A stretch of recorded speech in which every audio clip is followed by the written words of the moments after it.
राणा कुंभ ह्या काळातील राजपुतांचा धुरंधर पुढारी राणा कुंभ हा विशेष उल्लेखनीय आहे. चित्तोडच्याच काय, पण हिंदुस्थानातील पराक्रमी यशस्वी हिंदू धुरंधरांपैकी हा राणा कुंभ एक तेजस्वी नेता होऊन गेला. त्याने त्याच्या शेजारच्याच बलवान आणि दिल्लीच्या साम्राज्यातून फुटून निघालेल्या माळव्याच्या मुसलमानी सुलतान मोहम्मद खिलजी याच्याशी युद्ध छेडून सुलतानपुराजवळच्या लढाईत त्याची पूर्ती जिरवली. राणा कुंभच्या हाती शेवटी तो माळव्याच्या सुलतान मोहम्मद खिलजी हा जिवंत सापडला. पण सद्गुण विकृतीच्या व्याधीने पछाडलेल्या इतर हिंदू वीरांप्रमाणेच राणा कुंभाने ते कृत्य क्षत्रियांचे भूषण आहे असे समजून त्या माळव्याच्या सुलतानाला पुन्हा जिवंत सोडून दिले.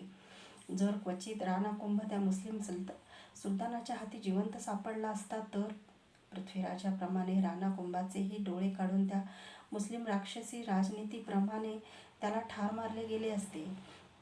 आणखी खरे पाहिले असता अशा राक्षसी लढ्यात अशी राक्षसी राजनीतीच हितप्रद असते आणि म्हणूनच धर्मे असते. त्यावेळच्या हिंदूंच्या इतिहासात ही लढाई इतकी लोकोत्तर मानली गेली की तिच्यातील यशाच्या गौरवार्थ राणा कुंभाने चित्तोडला एक भव्य आणि कलावान असा कीर्तिस्तंभ उभारला, तो अद्याप अवशिष्ट आहे.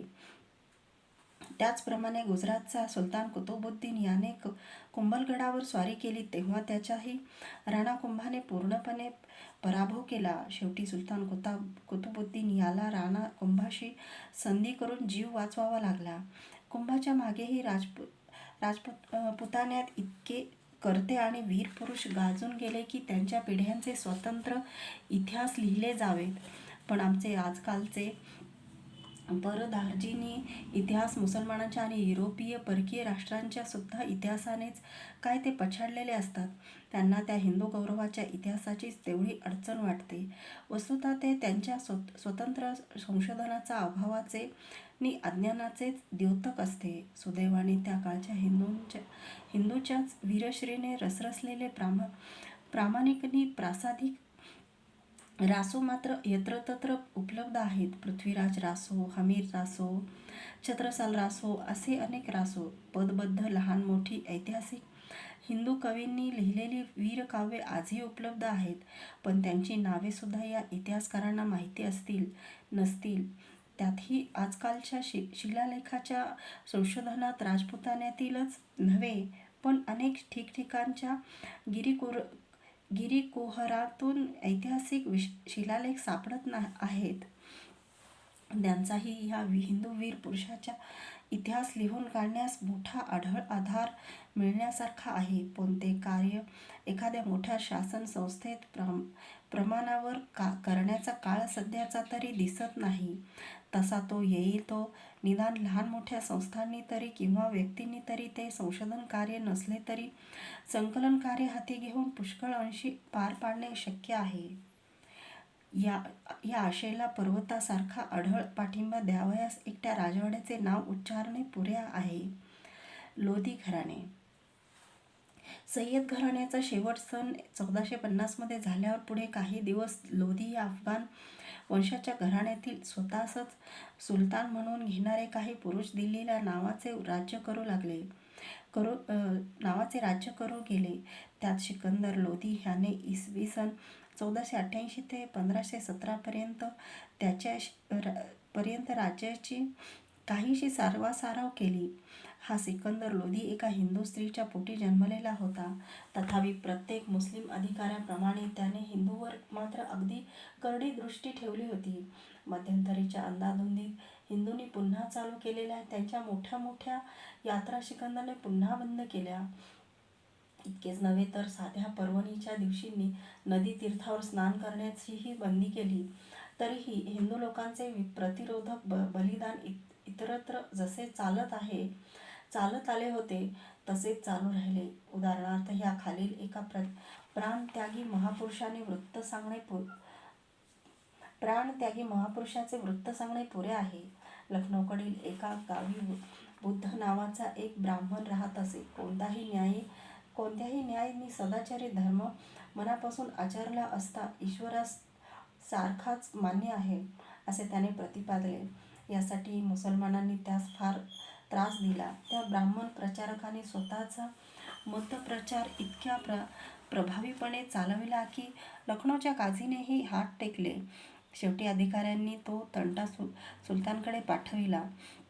तेव्हा सिकंदर खानाने 9 विद्वान मौलवींकडून त्या ब्राह्मणाशी वादविवाद करविला, पण तो स्वधर्मनिष्ठ सत्य प्रतिज्ञ ब्राह्मण आपले मत सोडिना. तेव्हा स्वतः सुलतानाने मुसलमान हो, नाहीतर शिरच्छेद होईल अशी धमकी दिली. तीही त्या हिंदू धर्मवीराने धुडकावून दिली. तेव्हा त्याला ठार मारण्यात आले. राणा संग हा सिकंदर लोधी सन 1517 मध्ये मेला आणि त्याच्या मागून त्याचा मुलगा इब्राहिम लोधी हा त्या नाममात्र उरलेल्या दिल्लीच्या सुलतानपदावर बसला. त्या काळी विस्कळीत झालेल्या मुस्लिम राजसत्तेला राजपुतांनी मरणप्रायी करून सोडले होते. त्यावेळी त्यांचा पुढारी चित्तोडचा पराक्रमी राणा संग हा होता. राणा संगाचा विक्रम पाहून लहान सहान मुस्लिम संस्थानिकांच्या पायाची आग मस्तकात जात असे. त्यापैकी ईडरच्या मुसलमान ठाणेदाराने आपल्या दारात एक कुत्रा बांधून त्याचे नाव संगराणा असे ठेवले. त्या नावाने तो त्या कुत्र्यास हाक मारी. मुसलमानाच्या अनेक माकड चेष्टा कानावर आल्यामुळे संगराण्याने त्याची सरसकट खोड मोडून टाकण्यासाठी मोठ्या सैन्यासह ईडर प्रांतावर चाल केली. ठिकठिकाणी मुसलमानांचा खरपूस समाचार घेतला आणि हिंदूवर केलेल्या अत्याचारांचा पुरेपूर सूड उगविला. या साऱ्या आजूबाजूच्या प्रदेशातील हिंदू लोकांना मात्र ह्या स्वारीचा कोणताही त्रास झाला नाही. उलट ईश्वरानेच ह्या राणासंगाच्या रूपाने आपला त्राता धाडला आहे अशा भक्तिभावाने सारे हिंदू लोक त्याच्यावर प्रसन्न झाले. मुसलमानावर ठिकठिकाणी असे विजय मिळवून आपला यशोदुदुंभी वाजवीत नि कीर्तिध्वज फडकवीत संग राणा चित्तोडात सन 1559 ला परत गेला. रतनभोर, गागरोन, कालपी, भिलसा नि चंदेरी हे भाग मुसलमानाच्या हातून सोडून राणा संगाने आपल्या राज्यास जोडले. खानोलीच्या लढाईत सुलतान इब्राहिम लोधीचा राणा संगाने केलेला पराभव. अशा प्रकारे विस्कळीत झालेल्या मुस्लिम राजसत्तेला राजपुतांनी अगदी मरणप्राय करून सोडले होते. ही स्थिती पुन्हा सुधारावी म्हणून सर्व बळ एकवटून सुलतान इब्राहिम लोधीने सर्व राजपुतांना त्या काळी पुढाकार घेतलेला पराक्रमी चित्तोडचा राणासंग ह्याचेवर आपण होऊन स्वारी केली. राणासंगाच्या सैन्याची गाठ सुलतान इब्राहिमच्या सैन्याशी खानोली येथे पडली आणि त्या खानोलीच्या निकराच्या लढाईत राणासंगाने सुलतान इब्राहिमच्या सैन्याची दाणादाण उडवली आणि इब्राहिम पराभव पावून दिल्लीस परत गेला. बाबरची स्वारी. अशा संकटात लाहोरचा सुभेदार दौलत खान लोधी इतर अनेक मुस्लिम पुढाऱ्यांसह स्वतःच्या अस्तित्वाविषयीच भयभीत झाला होता.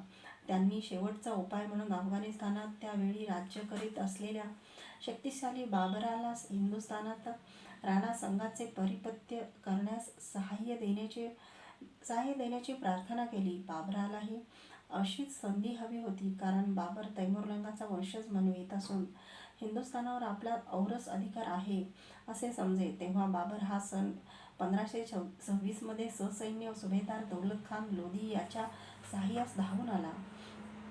इकडे हे संयुक्त मुस्लिम सैन्य आपणावर चालून येत आहे हे पाहताच गर्भगळीत झालेल्या सुलतान इब्राहिम लोधी याने हिंदुस्थानातील सर्व हिंदू मुसलमान सुलतानांनी राज्यात विजयी झालेल्या राजधुरंधर चित्तोडचा हिंदू महाराजा राणा संग ह्यास आपल्या सहाय्यास बोलविले. वस्तुतः सुलतान इब्राहिम लोधीचाही राणा संगाने अलीकडेच मोठा पराभव केला होता, पण प्रसंगी हवा तो अपमान गिळून हिंदूंनाही प्रसंगी शरण जाण्याची मुसलमानांना केव्हाच लाज वाटत नसे.